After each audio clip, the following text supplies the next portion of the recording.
Okay, Hare Krishna, everybody. Today we continue and we are going to do 10.12 to 10.18. So before we begin, I'll say the prayers to Guru and God. Om Ajnanaatimirandasya Jnananjana Shalakaya Chakshuru Militamena Tasmai Shri Guruve Namaha. Om Namo Bhagavate Vasudevaya. Hare Krishna. Gurur Brahma Gurur Vishnu Gurur Devo Maheshwaraha Gurur Sakshat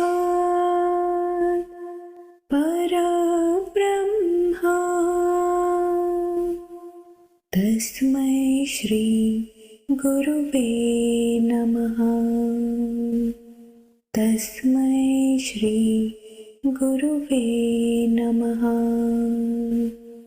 Tasmai Shri Guruve Namaha. Hare Krishna. Are you all ready? Shall I play the Shlokas?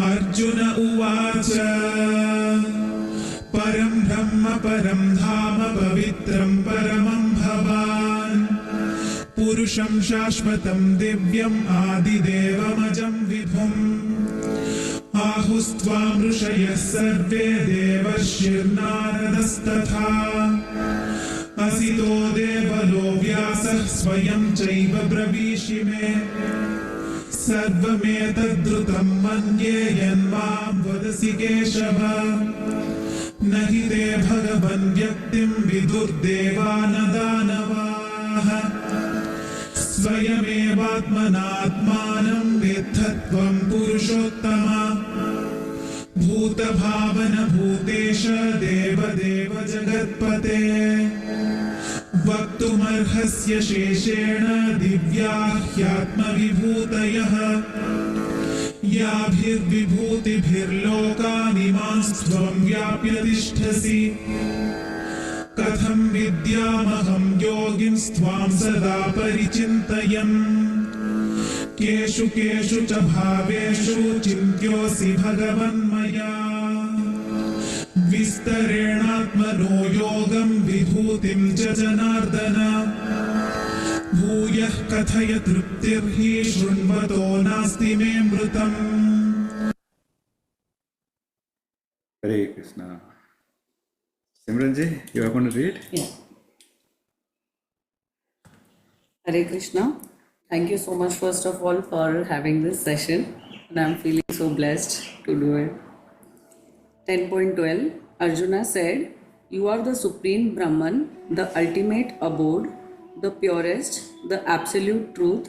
You are the eternal, transcendental, original person, the unborn, the greatest."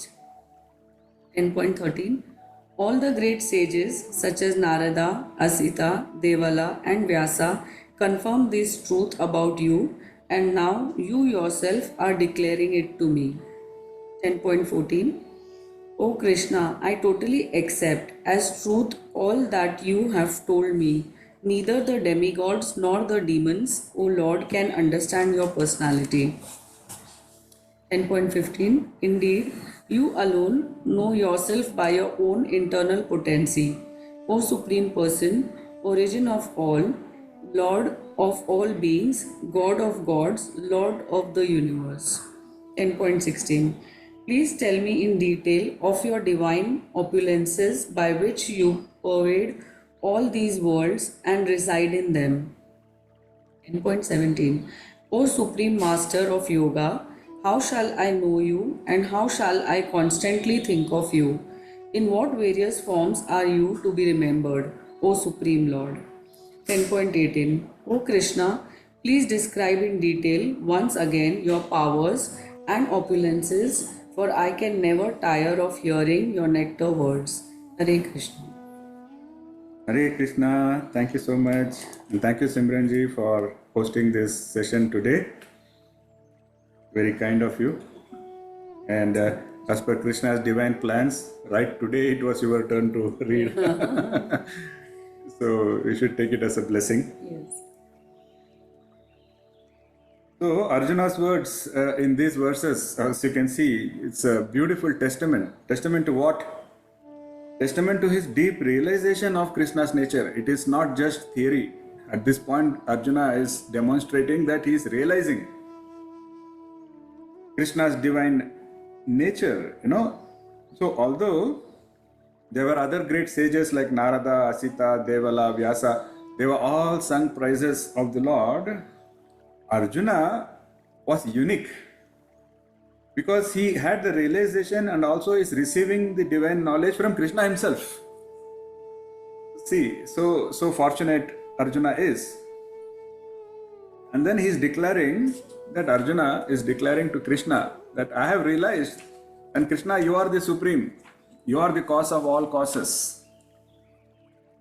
See how much faith and conviction he has. Although it is a teacher-student relationship there, this student is totally surrendered. And the student has complete faith. That is why Krishna always says that Arjuna is the perfect student.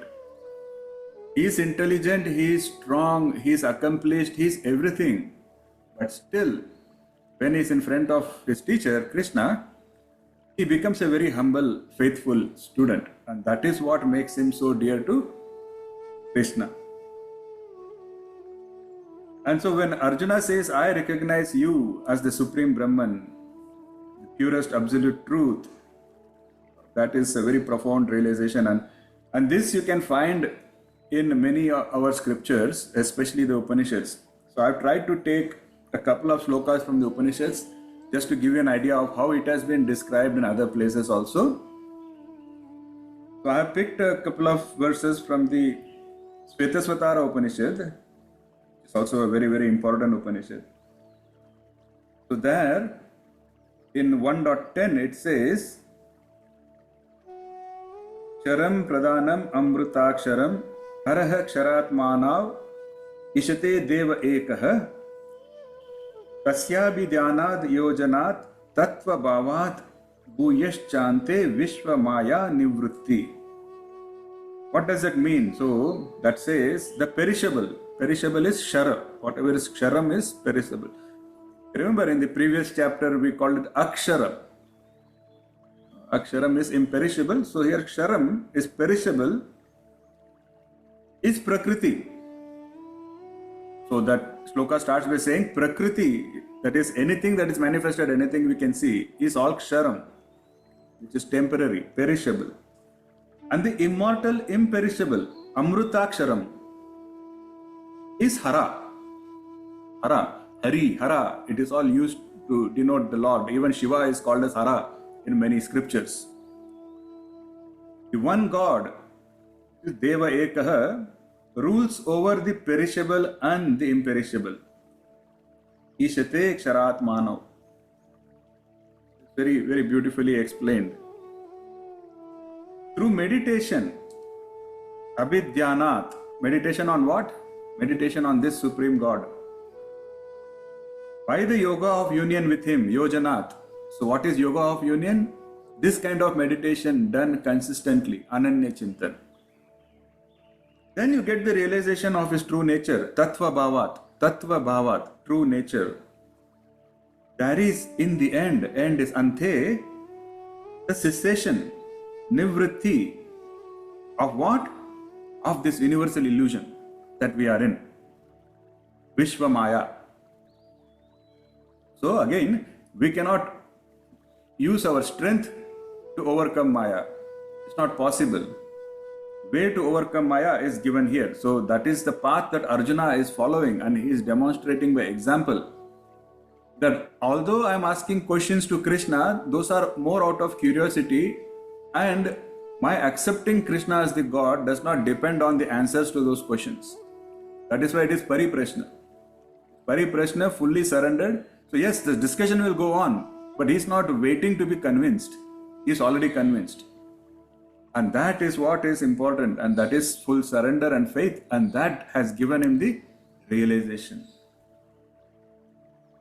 So once you have this realization, then what happens? That is given in the next verse of the Shvetashvatara Upanishad. So having known Nyatva, God, Devam, there is freedom from all bondages.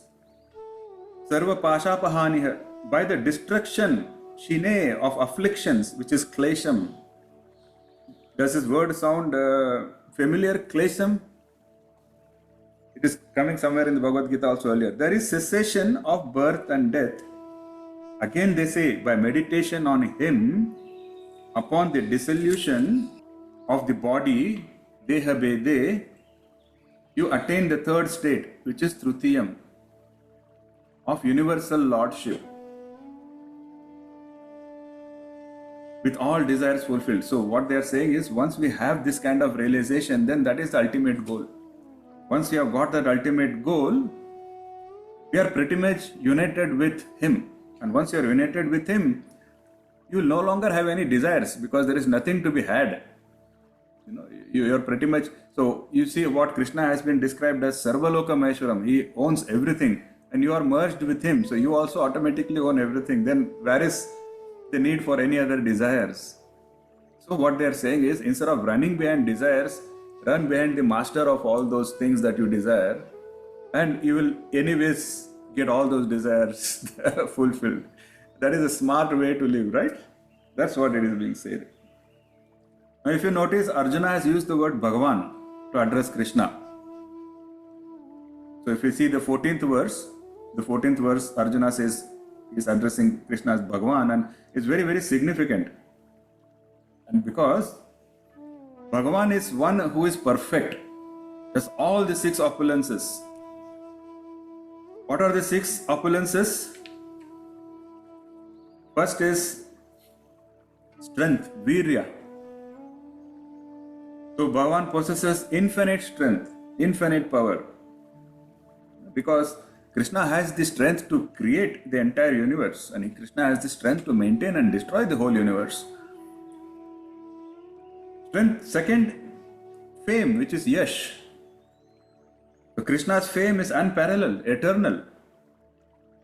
His glories are celebrated throughout the universe. And as you know, countless people are chanting His name. They are meditating upon His name. So that is the kind of perfect fame. Third opulence is wealth, which is also known as Shri. Krishna is the source of all wealth, and as you all know, the god of wealth, Lakshmi, herself serves Krishna. So he's got that perfect. Fourth is Jnana, knowledge. Because Krishna possesses complete knowledge, perfect knowledge. In the earlier chapters we saw that Krishna knows everything, past, present, future, because he is above Kala. Remember that session we had, where he is not limited by time, he is not limited by space, he is not limited by identity. So that shows that he's got that opulence in full. And the fifth one is beauty, Saundarya. The name itself says the attractive one. That is the meaning of Krishna. And anybody who just looks at Krishna has to fall in love with Krishna. So that is his Saundarya. And the sixth is the most powerful of all of this. What is the sixth opulence? Vairagyam, renunciation. That brings out the most beautiful aspect of Sri Krishna, because he possesses everything, and in spite of having everything, he's a renunciate. He's not attached to any of that. So that is why we say, you first build yourself, have something. Then you say, I surrender. That makes you a Vairagi. That is what this whole Bhagavad Gita is. It is trying to make you better, stronger, wiser. And then you give up everything and I say, I have the knowledge now, but I still surrender and I accept Krishna. That is real surrender. That is Vairagya.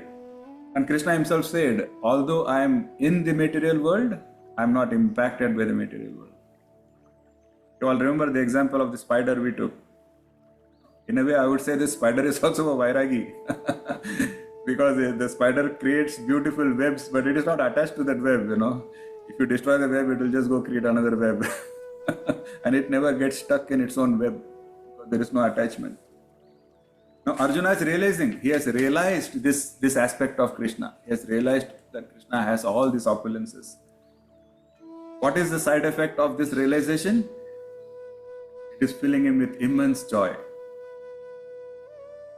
and complete conviction that Krishna is the Bhagavan. We saw the example earlier, we have discussed this before also. Sometimes we are not able to appreciate God because we don't know God. We cannot appreciate anything about which we don't know. If you don't know the value of something, you may think it is a piece of glass, throw it away. But somebody has to come and tell you, oh, it was a Kohinoor diamond. Then you are suddenly in love with that thing. But it was the same thing. The difference is you didn't have the knowledge. And here Arjuna has that knowledge. And he's got that knowledge not just as jnana, but as vijnana. He's got realization. And because of that, now he completely understands the value of Krishna, and because he understands the value of Krishna so completely, he's completely surrendered. See the beauty now, that should be the reason why you should pay attention to Bhagavad Gita. That should be the reason why you should be sincere in learning the Bhagavad Gita. Not to become a Pandita, but so that you can also get that realization. You can also understand the value of Krishna completely, and then nothing can stop you from totally surrendering and totally be convicted in it. So Arjuna's recognition of Krishna as Bhagavan, there is also one more reason for that, is it is setting the stage. It is creating the right context for anything that follows after this. Because Krishna is going to say a lot of other things about the nature of self and the path of devotion and what is ultimate goal. Krishna will talk about all of that, but with this realization, all of that will make more sense. You will be able to internalize all of that. After calling Krishna as Bhagavan, Arjuna then goes on and calls Krishna as Purushottama. See, these words, they all have a lot of meaning. They don't randomly use random names, because you see throughout the Bhagavad Gita, Arjuna will use many names to address Krishna, and Krishna will also use many names to address Arjuna. Sometimes he will call him Mahabaho, sometimes he will call him Partha. Because it is all contextual. They are all trying to convey a particular message and setting a particular context. So here he is calling Krishna as Purushottama, which means self of all the selves, the one without a second, that is Purushottama, Uttama. So Arjuna is recognizing and glorifying Krishna as pure Brahman, addressing him as source of everything, the Lord of everything, the Deva of Devas, the ruler of the world. Very, very beautiful. So, just like the essential nature of gold is what governs the nature of all the ornaments that you have, like it could be a bangle, necklace, earring, coins. But what makes them precious is the nature of gold. So it is that nature of gold which is expressing itself through all of these things that we consider precious.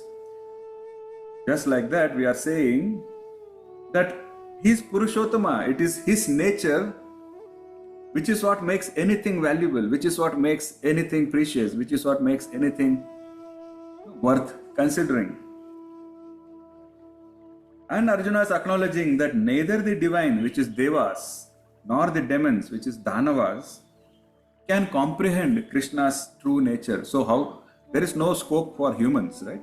Because even the Devas cannot really comprehend Krishna's true nature. Why? Because Krishna himself said, you cannot intellectualize me. You cannot know me through your own power. You cannot know me through your own intellect.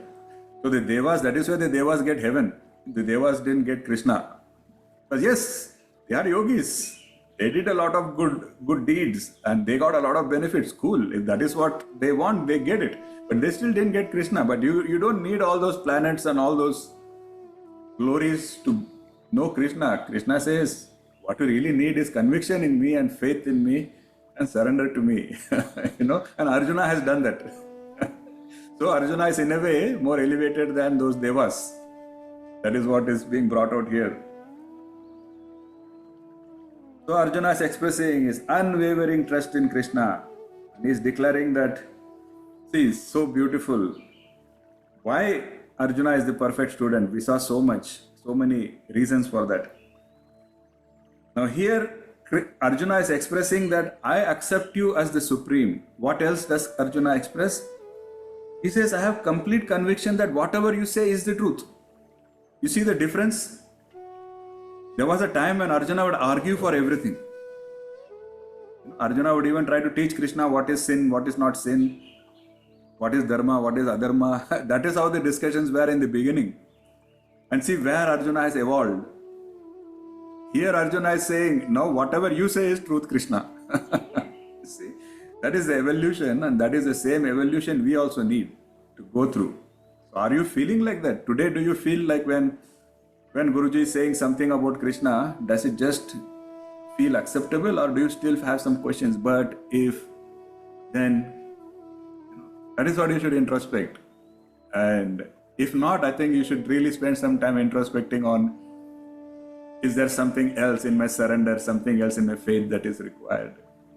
Because we are in 10th chapter. By the time Arjuna came to 10th chapter, he got realization of Krishna. So if you can, we are also finishing 10th chapter. If we can even have lesser doubts, if we can have more of faith, I think we are following Arjuna's footsteps there. That is how we should look at these verses. See, but see, what you should see is, now he is full of conviction, full of faith. And still he is asking questions. Now, these questions are mostly for us. For people like us who have also traveled the same journey as Arjuna, we have also gone through so much teachings, but we still have doubts. We still have questions.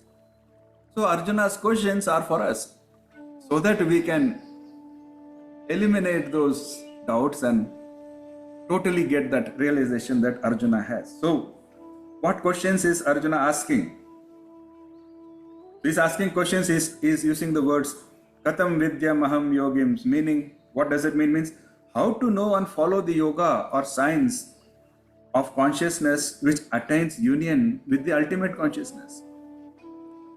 Arjuna says, you are saying that eventually the goal is to merge with you. The goal is to get your consciousness merging with that consciousness. So Krishna says, Arjuna says, how should that be actually done? And he's also saying, you keep talking about this Ananya Chintan. What is the right way to do that? How do I do this kind of constant meditation with devotion? See the beauty. Arjuna has already realized the divinity. Now he's asking, how should we do Ananya Chintan? But he's already done it. That is why he's got the realization. So these questions are to help us, the rest of humanity. So Arjuna is also realizing that the true identity of the self cannot be grasped, nor can it be challenged,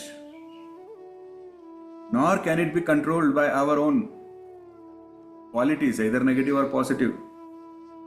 The self will always remain elusive. You can treat yourself as a friend or a foe, you can treat it with affection, you can treat it with hatred, doesn't matter. The self is beyond all of that. So if it is beyond all of that, if you cannot perceive it, if you cannot intellectualize it, see, this is the beauty. Then why is Arjuna asking Krishna to explain it? Because Arjuna has already realized, and Arjuna himself says that self cannot be perceived, the self cannot be intellectualized and all of that. And then he's still asking Krishna to explain. See the beauty? So why? Why is this going on? What is going on here? And in other words, what unique quality is enabling Krishna to shed light on that which cannot be understood by anybody? This is what Arjuna wants to bring out. What Arjuna wants to bring out is that which cannot be understood by anybody can still be explained by Krishna, because Krishna is that person, Krishna is that Purushottama, Krishna is that Bhagavan, and he is standing right in front of me. So many ways Arjuna is demonstrating his surrender, his faith, his conviction. So in the next shloka, Arjuna will acknowledge that Krishna, you possess the ability to explain. See, this is the beauty. Arjuna does not say, I want to understand, I can understand. Arjuna says, you are the Bhagavan, you are the Supreme, so you can explain even that which cannot be understood. You understand how he is, why he is the perfect student. This is how he comes across.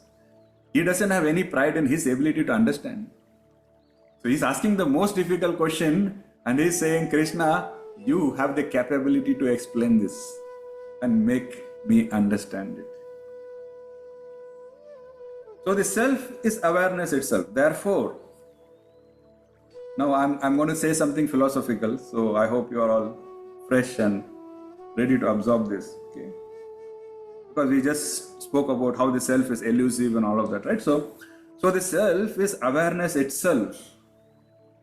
Therefore, it is knowledge. So far, does it make sense? The self is awareness itself. If it is awareness itself, then it has to be knowledge itself. Correct?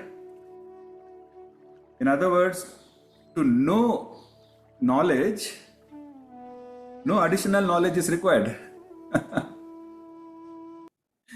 Yeah, bear with me. If it sounds a little off, you can play the recording and introspect on that. Because we are saying that the self is awareness. And if it is awareness, it is knowledge.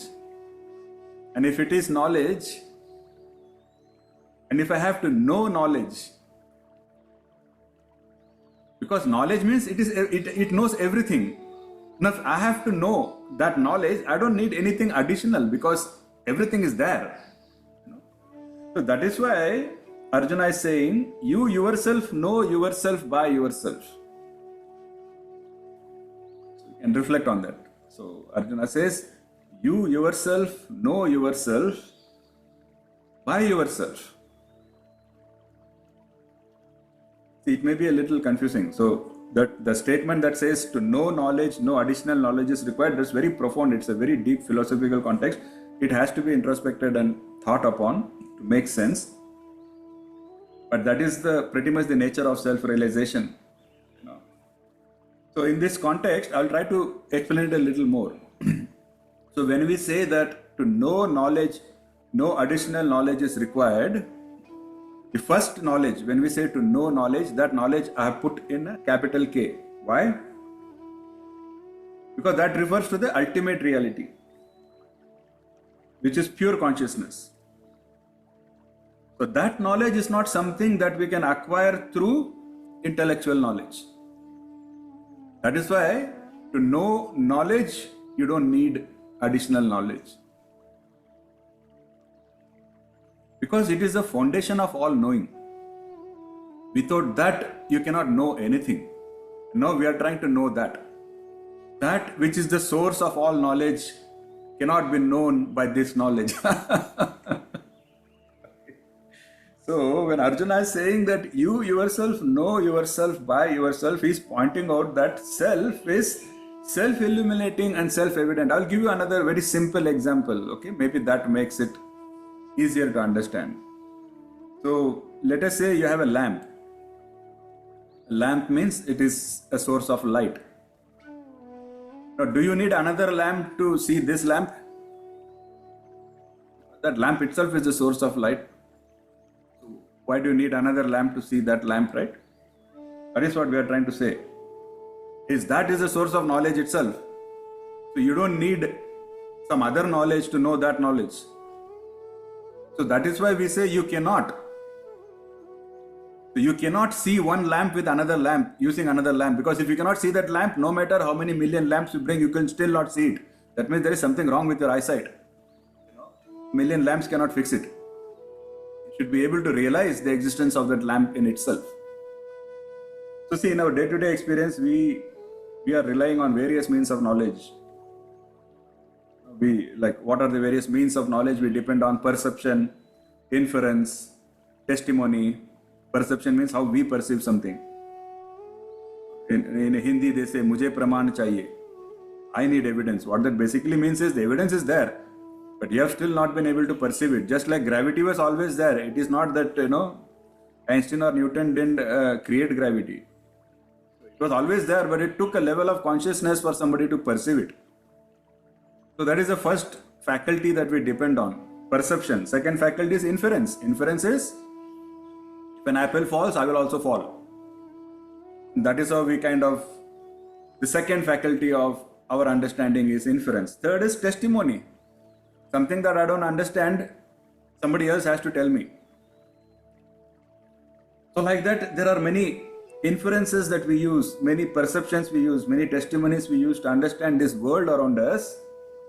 However, these methods are limited and they cannot help us understand the ultimate reality.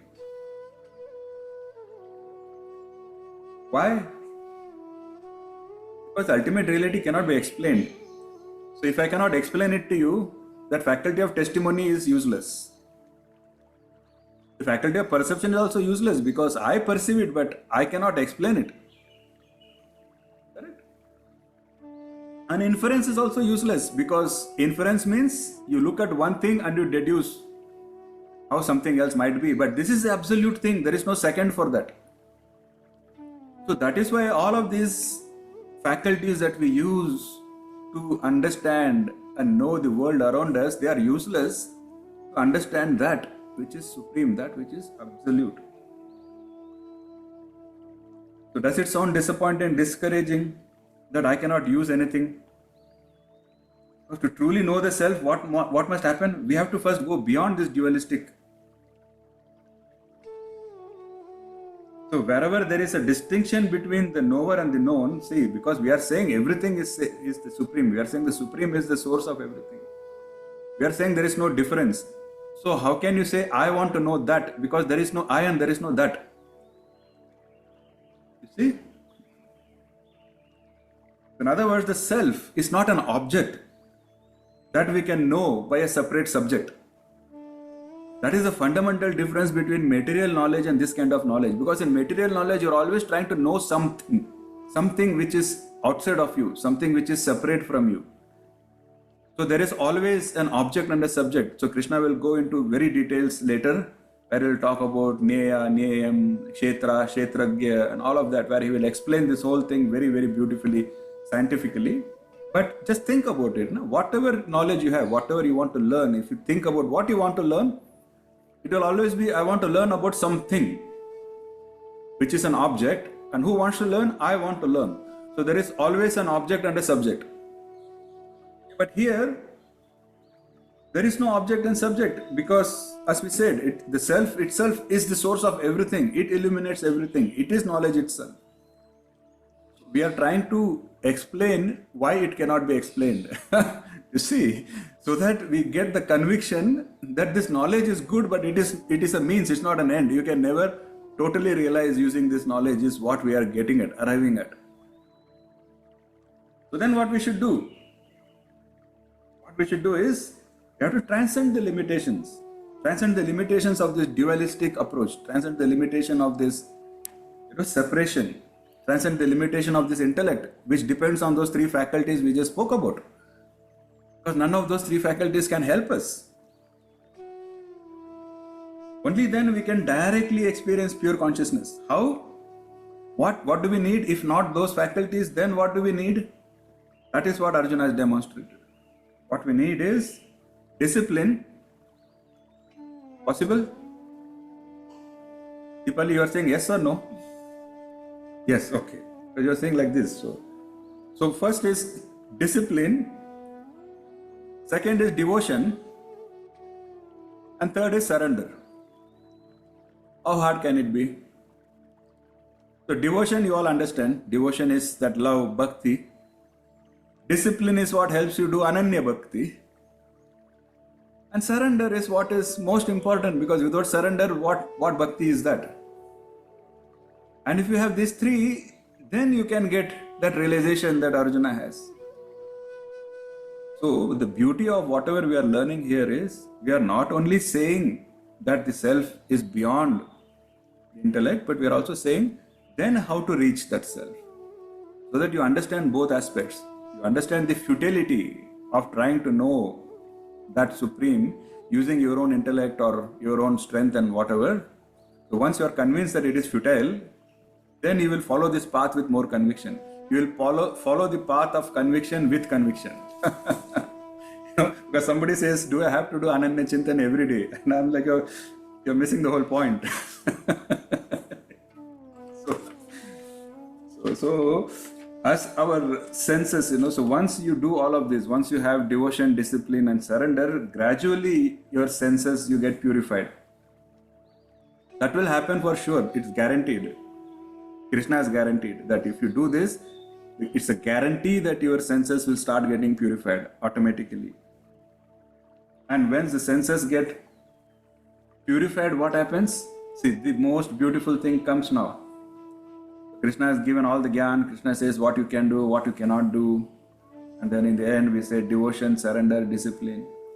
And Krishna says, once you have devotion, surrender, discipline, what we said? Purification happens. So what happens when purification happens? Krishna says, I will reveal myself. Don't try to understand me. I will reveal myself. That is what Arjuna said in the beginning of this discussion today, where Arjuna said, Krishna, you have the power. You have the power to explain. You have the power to make us understand. That is what Krishna is also saying. You take care of the process, Krishna says. I take care of the outcome, is what he says. Is it making sense? And Krishna also says that I will reveal myself according to the progress you have made. It is a very, very beautiful, very assuring statement from Krishna. Krishna is not saying only when you overcome everything, only when you become that kind of yogi, only when you become totally perfect, you will realize me. Krishna is saying, as and when you make progress, whatever progress you make, I will keep revealing that much to you. What you can handle, what will be manageable by you, I will keep revealing that much. That is why we all think that there are some miracles we see, or we think that we see Krishna's hand in something. Somebody said that I'm crossing the road and I see Krishna with me, and all of that. That is Krishna revealing himself to that level, to that extent. To the extent where our development has happened, our purification has happened. And when we reach the pinnacle of purification, Krishna will reveal his complete nature. And at that point, there is no separation between us and Krishna. At that point, there is no more I am knowing and I am knowing something, or I am trying to understand something. There is no something anymore. Because he is you and you are him.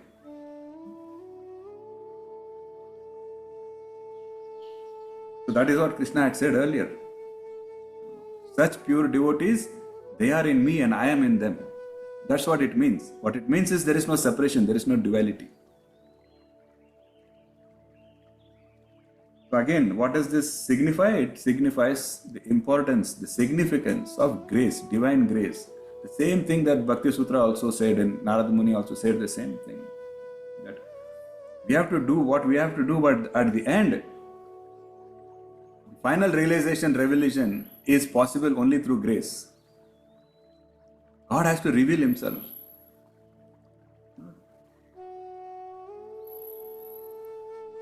So, does it mean that, okay, if only God can reveal himself, then why should I do something like, are my efforts, do I have to put any efforts, why do I have to do anything, this kind of negative, in Tamil we call it kudarkam, this kind of pointless arguments may come. So that is why Krishna started in the 3rd chapter. Karmanye vadikaraste mafaleshu kadachana. He said, and then the next stanza he said, akarmane is not an option. It's not that, okay, now God only has to reveal, so I'm going to do nothing. I'll just lie in my couch all day and someday God will reveal himself. Then you will only become a potato, couch potato. That's why it's called a couch potato. Because you are going to keep going down and down in your level of consciousness. Today you are lying in a couch, tomorrow you will be lying in a field of mud and you will become a vegetable, you will become an insect or whatever. So, self-effort, absolutely important. Discipline, absolutely important. Devotion, absolutely important. Surrender, absolutely important. Those things we have to do. All Krishna is saying is the outcome is not in your hand. You cannot say that, okay, I have done devotion for 5 years, now where is Krishna? Then again, you are not understood. You really not understood the point Krishna is making. So till you don't understand, you will keep doing it. That is the whole beauty. That is why if you look at our Puranas and the stories, there are some people who get Krishna's grace like this. Like Dhruva got it in 9 months. Whereas there are some sages and saints who have been meditating for 1,000 years and they're proudly saying, I meditated for 1,000 years. Why? What is the difference? If it is the same process, then why is one person getting success in 9 months, one person getting success in 1,000 years, one person never gets success? Because again, it's the same thing. The moment you think you are doing something, the moment you think you are the doer, because the moment you ask, I have done something, where are you, Krishna? Or I have done something, why have you not shown yourself? That means you are still in the mode of doership. You still think you have done something and that is why Krishna. So till you are in that mindset, nothing will happen, because Krishna says you are missing the whole point. So the day we stop expecting that Krishna behave the way you want him to behave, the day you stop trying to control Krishna, I'm doing Nirjala Ekadashi, so Krishna has to bless me. Yeah, it is okay, it is good you are following Ekadashi, but the next part is not right. Saying that because I did that, now Krishna has to do something for me. You can't control him, he doesn't have to, So that is the whole message, is real devotion, real surrender, real discipline. Just do it. When the right time comes, Krishna will reveal himself. And once that happens, then that's it. And it's very interesting, in the 18th shloka, there is another very beautiful thing where Arjuna says, Krishna, I can never tire of hearing your nectar. He doesn't say, Krishna, I never tire of hearing your nectar like words. He says, I cannot tire of hearing your nectar. See, that is the difference between jnana and vijnana. No, it is not like honey, it is honey. Because he has realized it. Once you realize, you just know honey. So in chapter 7 also we spoke about how jnana was like knowledge of honey and vijnana was like you already tasted the honey. So you just know the honey. We discussed it in 7th chapter, right? So, by describing Krishna's word directly as honey, Arjuna is giving us another evidence of he is already in the mode of vijnana. He is already in the mode of realization. He's realized Krishna's. You see? So this is how you have to read. Every line, every name, every statement, they all have a lot of profound meaning hidden behind them. If you approach them with the right mindset, they will reveal themselves. They will reveal an entire, beautiful universe which you cannot see in those texts. That is why this knowledge is confidential knowledge. See? Okay. So Arjuna is saying, Bhuya Kataya, once more. Krishna, more. I'm thirsty for your nectar. And hearing such sincere request by his devotee, Krishna definitely is moved. No, Krishna has already said, this is what moves me, this is what I need. And that's what Arjuna has given him now. And then going forward, Krishna is going to provide more of his nectar, more of the details about himself, more of the details about the divinity. So, let us all eagerly look forward to Krishna's next set of shlokas and continue the journey with our friend Arjuna and evolve with him together. So, Hare Krishna, thank you so much. I hope it all made sense. I will open the floor. Feel free if you have anything to ask or say.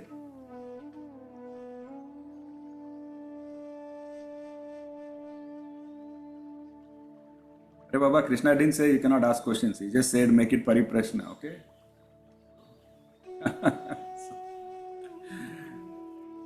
No, I was just thinking, I mean, every time you give us these kind of, when you're doing these sessions, like how a person is illiterate. I mean, if he doesn't study, he's not going to reach anywhere. I mean, like it's as simple as learning ABCD to learning to speak, so on and so forth. And then you kind of study and graduate.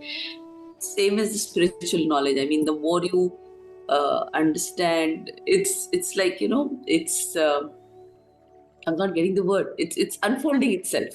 I mean, the more you learn, the more that's what Arjuna is trying to tell us. I mean, that's what is coming to mind is, The more you understand, then you're able to, like you go deep into it, you're able to So there is a understand it. distinction made between material knowledge and spiritual knowledge. So Arjuna says that material knowledge means there is always a subject and object. So that knowledge is not taking us to the right path. He says spiritual knowledge is, and the reason for that knowledge is to know the value, so that you can develop the conviction that you need to realize. That's the whole point. The trap we should not get into is getting into a mode of pride about that knowledge. Oh, I know Bhagavad Gita, I know all these Shlokas. Then we are falling victim to Maya because that's a trap. So yeah, keep learning, but understand why we are learning. We are learning so that we know the value, and once you understand the value, all the learning is useless, pointless. Rajesh, you wanted to say something? I see you unmuted. Yes, Hare Krishna Guruji. When you said you cannot have the knowledge to know the knowledge, right? Or the statement, right? I'm just trying to understand that. So our intellect or mind, right? It's limited. So since it says human mind is limited, so you cannot know what is unlimited. Is that how to perceive that?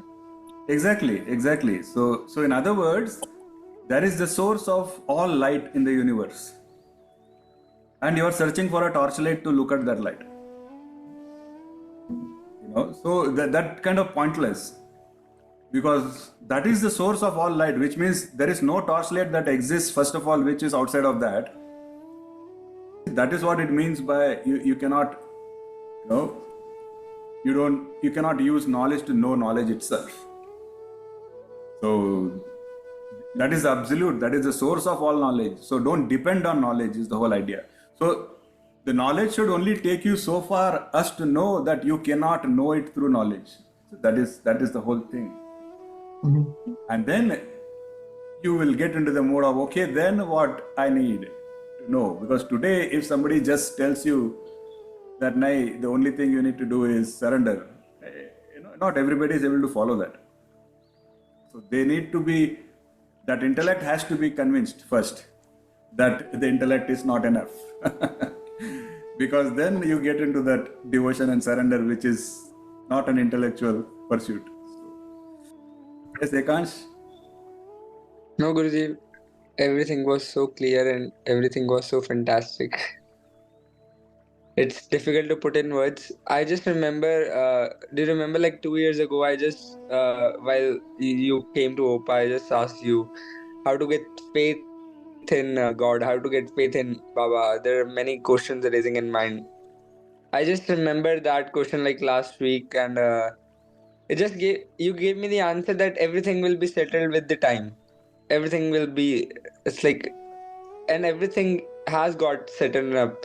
It's like our mere knowledge is so much, like we are so much limited, we cannot see up to an extent.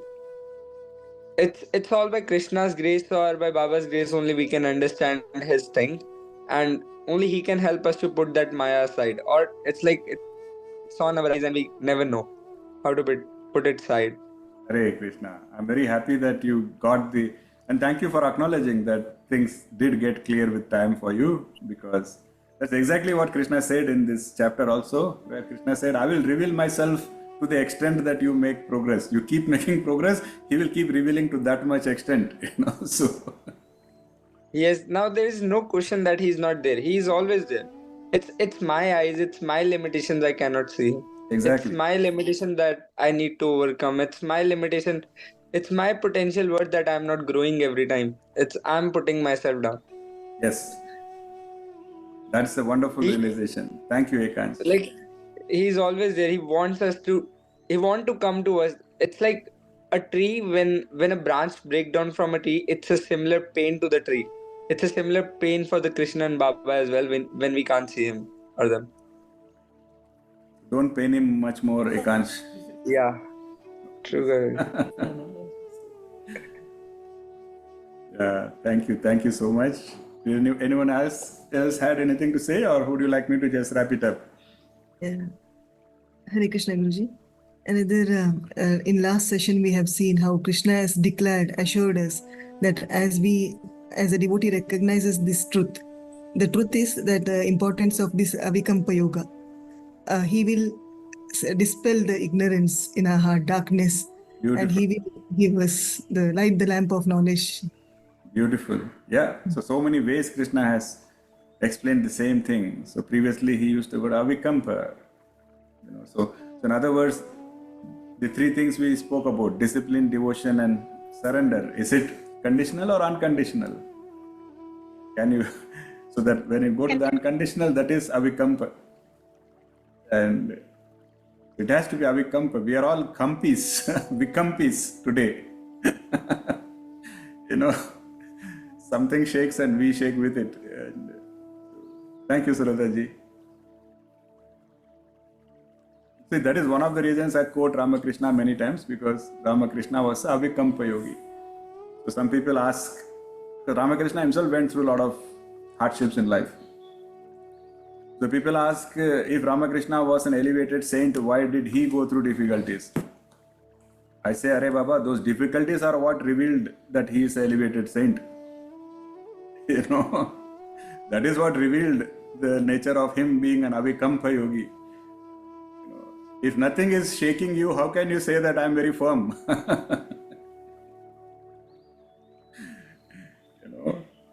That's the whole thing. So, thank you, Sulataji. Okay, so then Hare Krishna. Thank you, everybody, and hope to see you all again in the next session. Yes, I am. Hare Krishna. Hare Krishna, Guruji. Hare Krishna. Hare Krishna. Hare Krishna. Hare Krishna. Thank you, Guruji.